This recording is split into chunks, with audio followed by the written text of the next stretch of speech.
বাবার সামনে তো খুব ভুজুং ভাজুং বুঝাইছেন, এখন আমাকে বলেন তো আসলে কাহিনীটা কি? আচ্ছা ঠিক আছে, আমি আপনাকে কথাটা সত্যি সত্যি বলি, ঠিক আছে? আপনার বাসার যে রাউটারটা, এটা কিন্তু একটা জট মাল, আপনার একবারে একজন বোকা বানাই দিছে।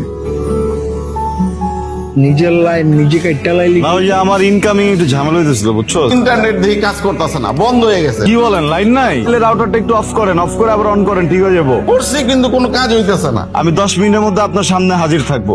হ্যাঁ, আসসালামু আলাইকুম। ওয়ালাইকুম আসসালাম। ইন্টারনেটের ঝামেলা হয়েছে না? আমার মনে হচ্ছে ইদানিং একটু বেশি ইন্টারনেটের ঝামেলাটা হয়, তাই না? এবার তো একটা মাইয়া আছে, মায়াটারও তোর পছন্দ হয়েছে, তাই না?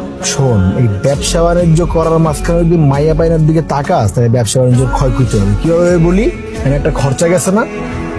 আপনি কি আমার সাথে কথা বলতেছেন? খুব আমার বাসা ঘুরঘুর করা হচ্ছে না? না, আপনি যে বুঝতে পারতেছেন এটা আমি বুঝতে পারতেছি। আপনি চেনেন আমার বাবাকে?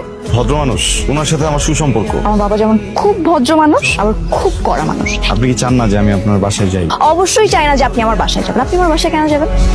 সেখানে মনে হয় খাইয়ে গেলাম, বুঝছো? ছাকা কি একলা একলা খাওয়া যায়? ছাকা খাইতে হলে তো দুজনের সম্পর্কে জড়াইতে হইতো আগে, তুই তো সম্পর্কে জড়াস না। Hello, sultans internet service. না, আমি সুলতান না, আমি রাশেদ। আমাদের বাসায় একটু প্রবলেম হয়েছে, তো এটা ঠিক করতে হবে। আমি আসতেছি, আমার বন্ধু ছাকা খাইছে, ও আসতে পারবো না। আপনার বন্ধুকে আসতে হবে। ওই যে রেখা, যার হলো এত কাহিনী আমগো।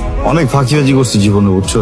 জীবনটা আসলে প্রেমে চলে না। রাশেদ ভাইয়া, আপনি যেতে পারেন, ওর সাথে আমার একটু কথা ছিল। এদিকে ঘোরেন, কিন্তু আপনাকে দেখে তো মনে হচ্ছে যে আপনার মন খারাপ। আমার মোটেও মন খারাপ না। আপনি একজন মেয়ে মানুষ, আপনার পছন্দ অপছন্দ থাকতেই পারে, আপনার মতবাদ থাকতেই পারে। আপনার আমাকে পছন্দ হয় না, আপনি আমাকে রাস্তার মানুষের সামনে ইনসাল্ট করছেন, ইটস ওকে। আমি একটু ভালোই প্যারা দিই আর কি, কিন্তু প্যারাটা তো নিতে হবে, তাই না? আমি কোনো প্যারা নিতে পারবো না। আশ্চর্য, আপনি রিলেশন যাবেন আর প্যারা নেবেন না?